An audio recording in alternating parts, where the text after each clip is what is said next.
हाँ जी, तो आज हमारे साथ हैं सागर कात्यान जो बेरी झज्जर हरियाणा से आए हुए हैं और इनका सिलेक्शन हुआ है एएसओ सीएसएस में। और ये जो इन्होंने सिलेक्शन लिया है, ये सिलेक्शन 5वीं बार में सिलेक्शन लिया है। ये इनका 5th अटेम्प्ट था। तो जो 4 अटेम्प्ट इन्होंने पहले लिए और क्यों उन अटेम्प्ट्स में इनका सिलेक्शन नहीं हो पाया और सारी की सारी जो इनकी स्ट्रेटजी रही तैयारी करने की, वो आज हम इनसे डिस्कस करेंगे। और क्योंकि इनका सिलेक्शन 5वीं बार में रहा है, इसका मतलब ये है ये आप में से ही एक हैं। और बहुत सारे ऐसे बच्चे हैं जो first attempt, second attempt, third attempt में सिलेक्शन नहीं ले पाते और उनकी हिम्मत टूट जाती है, लेकिन इन्होंने हिम्मत रखी और 5वीं अटेम्प्ट में सिलेक्शन लेकर दिखाया। तो बहुत सारी बातें आज इनसे आपको सीखने को मिलेंगी कि क्या गलतियां रहीं फर्स्ट अटेम्प्ट में, सेकंड अटेम्प्ट में, जो सिलेक्शन नहीं ले पाई है। तो आज बहुत कुछ इनसे सीखने को मिलने वाला है। तो भाई सबसे पहले स्वागत है आपका Sagar Katyan. Thank you sir. और हम सबसे पहले तो जानेंगे आपके स्कूलिंग के बारे में। आप अपने स्कूलिंग के बारे में बताएं, ग्रेजुएशन के बारे में बताएं, है ना, थोड़ा सा अपना फैमिली के बारे में बताएं और फिर बताएं कैसे आपने तैयारी शुरू करी, क्यों आपका पहले अटेम्प्ट में सिलेक्शन नहीं हुआ, सेकंड में नहीं हुआ, या हुआ तो किस पोस्ट पे हुआ और हमसे कैसे जुड़े। ठीक है, तो आप अपने बारे में, अपनी फैमिली के बारे में बताएं और स्कूलिंग के बारे में। सर मेरी स्कूलिंग वहीं गांव के पास दूसरे गांव में brigadier run Singh public school से हुई थी। उसके बाद मैंने 12th वहाँ से एकेडमी है mother India senior secondary school से वो एफिलेटेड है, वहाँ से मैंने 12th की। उसके बाद ग्रेजुएशन में मेरा north campus SGTB Khalsa college से मैथ ऑनर्स से मैंने ग्रेजुएशन की थी। उसके बाद फिर पोस्ट ग्रेजुएशन मैंने रामदास कॉलेज से की थी और फिर मेरी जर्नी सीजीएल के लिए शुरू हुई थी ग्रेजुएशन के बाद। ग्रेजुएशन के बाद मैंने शुरुआत की थी कि क्योंकि मेरे को बचपन से लगता था कि मेरा मैथ और रीजनिंग स्ट्रॉन्ग है और बेसिक 10th तक का मैथ आता है, तो मैं सोचा फर्स्ट अटैम्प्ट में कि सेल्फ स्टडी करूँगा, उससे मेरा आराम से निकल जाएगा। तो मैंने कहीं कोचिंग नहीं ली, कुछ नहीं ली। 2019 में मेरी ग्रेजुएशन हुई थी। उसके बाद मैंने शुरू किया और मैंने फर्स्ट अटैम्प्ट दिया। उसमें मैं 0.5 मार्क्स से मेरा ये प्री रह गया था। तो प्रीलिम्स नहीं हुआ 0.5 मार्क्स। 0.5 मार्क्स से एक्चुअली होता क्या है, मैं यहाँ पे बताना चाहूँगा, जैसे कि आपने कहा कि आपने कहा मैथ्स स्ट्रांग था, रीजनिंग स्ट्रांग था और इंग्लिश, आप बीयू से हो तो इंग्लिश भी आप ठीक ही होगा आपका। तो बहुत सारे बच्चों को, मतलब बहुत सारे बच्चे यही सोचते हैं कि मैथ्स, इंग्लिश में, रीजनिंग में होता क्या है, हलवा पेपर आता है ना, 10th लेवल का पेपर होता है, तो हम खुद ही सेल्फ स्टडी करके निकाल देंगे। नो डाउट बच्चे निकालते भी है सेल्फ स्टडी करके, लेकिन वही है, अगर मान लो फर्स्ट अटेम्प्ट में तैयारी करते हैं तो जो आप बता रहे हो 0.5 मार्क्स से आपका सिलेक्शन होगा, तो शायद आपको 5 साल आपके वेस्ट ना होते ये। हाँ, क्योंकि ग्रेजुएशन में हमने सोचा था कि ग्रेजुएशन आराम से कर लेते हैं, उसके बाद तैयारी शुरू कर लेंगे या कुछ कर लेंगे। बट अगर उस टाइम पे हमें गाइडेंस मिलती, क्योंकि मेन हमारा क्या रहा है कि CGL is all about timing, और जब तक किसी टीचर से गाइडेंस नहीं मिलती ना, तो जब तक टाइम रिड्यूस नहीं होता कि इस इतने टाइम के अंदर हम सारे क्वेश्चन कैसे कर पाए। क्वेश्चन सबको आते हैं, बट टीचर ये बताता कि इस तरीके से करेगा तो ये जल्दी से जल्दी क्वेश्चन होगा। वही 25 क्वेश्चन पहले हम 25 मिनट में करते थे, फिर आपसे जुड़ने के बाद वही अब 13-14 मिनट में भी कर देते हैं वही सारे क्वेश्चंस। तो ये फर्क पड़ा है उसके बाद, कोचिंग के बाद। और इसके अलावा जैसे मेरे पापा आईटीबीपी से रिटायर हैं, तो उनको ये था कि कभी बेल्ट की जॉब नहीं करनी और जो जॉब करनी है दिल्ली में ही करनी है। तो मेन टारगेट दिल्ली का भी था। मेरी मदर हाउसवाइफ है, तो उनको ये था कि अपने दिल्ली में पास मिल जाए। बड़ी बहन है जो टीचर है, दिल्ली में टीचर है, तो उनका ये था कि दोनों बच्चे दिल्ली में रह जाएं और घर से अप डाउन कर लें, उनको अपने से दूर नहीं भेजना था। तो उस वजह से पहला टाइम में मैंने शुरुआत सिर्फ सीजीएल में ही टारगेट करके की थी, मैंने और कोई फॉर्म नहीं भरा। फिर उसके बाद जब ये पता लगा कि पहले में मेरा नहीं हुआ है, तो फिर मेरा दोस्त का उसी अटेम्प्ट में जीएसटी दिल्ली में हुआ था, सौरभ अलावत है। तो उन्होंने गगन सर का बैच दिया था उस टाइम पे, अपना खुद का मेरे को। फिर वहाँ से मैंने, क्योंकि मेरे ये था कि मेरे बेसिक स्ट्रॉन्ग थे मैथ में, तो मेरे को टाइम रिड्यूस करना था। तो उसके बाद मैंने उस बैच को शुरू में 1.5 महीने के अंदर मैंने 50% सिलेबस पूरा कर दिया। रोज़ की 2x पे स्पीड पे देखता था और लगभग 10-10 क्लास करता था उस टाइम पे कि ये टारगेट था कि 2020 का अगस्त में आने वाला है, प्री में सिलेबस पूरा हो जाएगा और कर देंगे।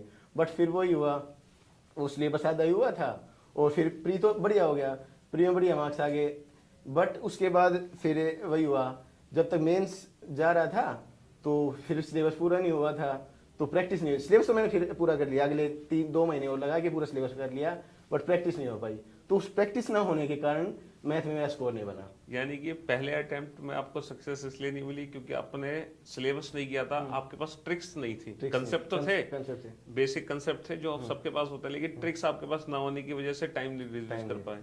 सेकेंड अटेम्प्ट में इसलिए मैं समझ पा रहा हूँ कि आप कह रहे हो प्रैक्टिस नहीं हो पाई आपकी। क्योंकि मैथ्स के उस टाइम पे 100 क्वेश्चंस आते थे, तो वो 100 क्वेश्चंस लगातार करने में जो कंसिस्टेंसी चाहिए है वो सिर्फ प्रैक्टिस से आएगी। प्रैक्टिस से तो आएगी। मेरे इंग्लिश में तो 176 आ गए थे, बट मैथ में 104 रह गए थे मेरे। तो अच्छा। उस वजह से मेरा फिर मेंस क्लियर नहीं हुआ था।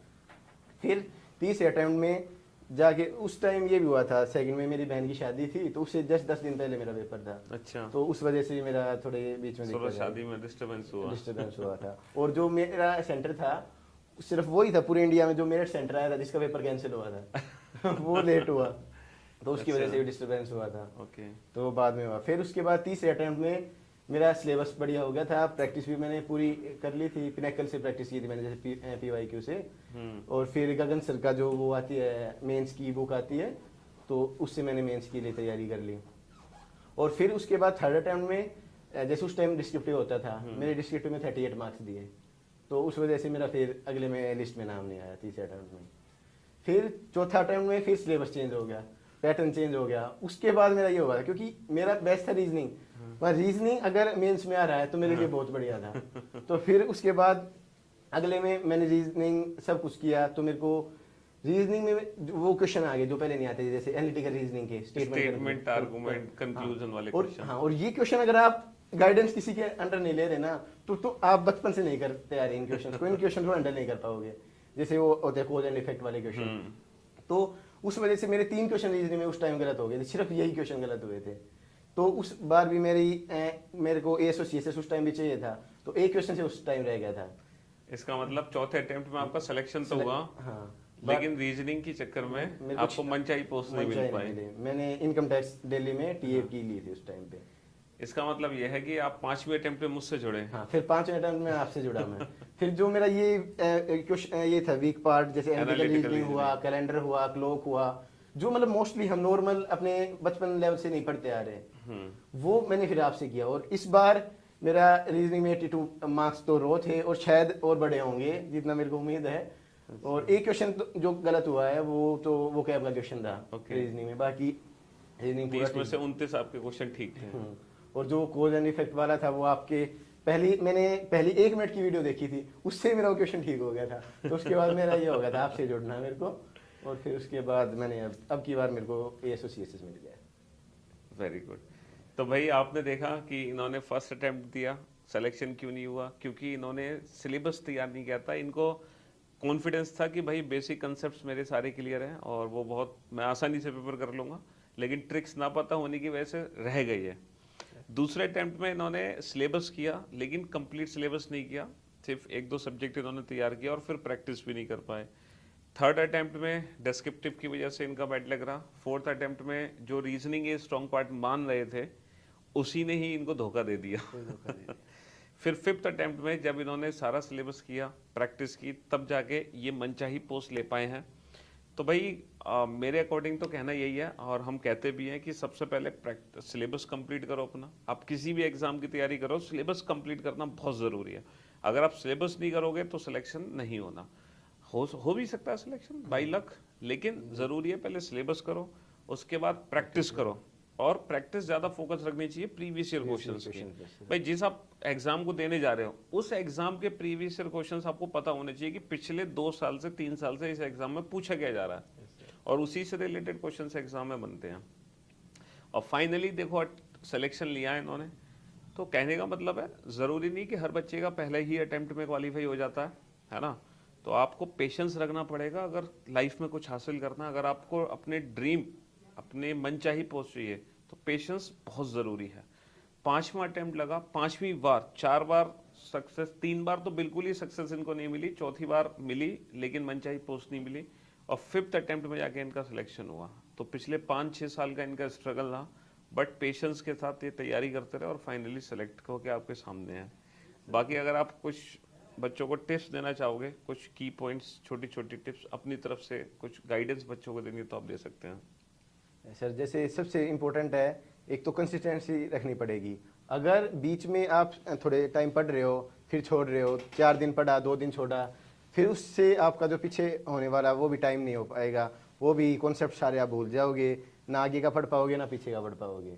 और दूसरी ये है कि जितने ज़्यादा से ज़्यादा है मॉक्स पे ज़रूर ध्यान दें, क्योंकि अगर लोग क्या कहते हैं सेक्शन मॉक्स ज़्यादा लगाते हैं, और सेशन मॉक्स की वजह से वो पूरे पेपर में वो उतना अटेम्प्ट नहीं कर पाते कि आधा पेपर उनका अच्छा हुआ है, बट वो टाइम की थकावट की वजह से लास्ट का उनका माइंड चलना बंद हो जाता है। तो जितने ज़्यादा हो सके, एक तो ज़्यादा से ज़्यादा फुल मॉक ज़्यादा से ज़्यादा दे, और अगर अभी से मॉक देना शुरू करोगे तो बेस्ट है, क्योंकि अगर आप 50-60 मॉक दे लोगे तो आपको ये पता लग जाएगा कि पेपर आना कितना है और मैं कहाँ तक स्कोर कर पा रहा हूँ, और लगभग उसके अराउंड ही आप पेपर में स्कोर कर पाओगे। एक बात सागर ने बहुत अच्छी कही कि आप कंप्लीट मॉक की प्रैक्टिस करें। बच्चे क्या करते हैं, सिर्फ मैथ्स की प्रैक्टिस कर रहे हैं या सिर्फ रीजनिंग की प्रैक्टिस कर रहे हैं या इंग्लिश की, तो होता क्या है कि जब एग्जाम में हम जाते हैं ना तो हमें वहाँ सारा पेपर एक साथ देना होता है। अगर आप मान लो रेगुलर रीजनिंग की प्रैक्टिस करके जा रहे हो तो आपका जो मेंटल लेवल होगा ना वहाँ पे सिर्फ रीजनिंग के लिए ही काम करेगा माइंड, और फिर आप थकावट, जैसे आपने कहा बिल्कुल सही कहा कि भाई हम अपने शरीर को जैसे ढाल लेते हैं, जिस पोस्चर में ढाल लेते हैं वो उसी तरीके से वर्क करता है। तो हम पहले से तैयार होने चाहिए चारों सब्जेक्ट का एक साथ मॉक देने के लिए, ताकि एग्जाम में हमें वो बर्डन फील ना हो, वो थकावट फील ना हो। ये बिल्कुल सही कहा आपने। तो भाई बहुत बहुत आपका थैंक यू बच्चों को गाइडेंस देने के लिए। मैं उम्मीद करता हूँ कि ज़रूर आपसे बच्चे कुछ ना कुछ ज़रूर सीखेंगे। और एक बात हो, जैसे मैंने अभी पिछला अटेम्प्ट था तो मेरा ASO निकलने वाला था, तो उस टाइम मैंने अपना गाइडेंस के लिए चैनल भी ओपन किया था YouTube पे, तो फिर मेरा ASO नहीं मिला था, तो उस टाइम मैंने स्टॉप कर दिया था। मैं ये रैंक वगैरह मतलब ये बताता था, एनालिसिस करता था और गाइडेंस देना शुरू किया था। तो अब सोच रहा हूँ दोबारा फिर शुरू कर लो उसको। चलो भाई, तो भाई आप सागर से जरूर जुड़े, क्योंकि जो सिलेक्टेड कैंडिडेट्स होते हैं वो कहीं ना कहीं आपके जो हमारे सीनियर्स होते हैं वो हमारी राह में बहुत मददगार होते हैं, क्योंकि वो उस ट्रैक को फॉलो करके आ चुके होते हैं। जिस आप ट्रैक पे चल रहे हो वो उसको पूरा कर चुके हैं, तो इनको पता है कि कहाँ हर्डल्स आने वाले हैं, कहाँ ब्रेकर्स हैं।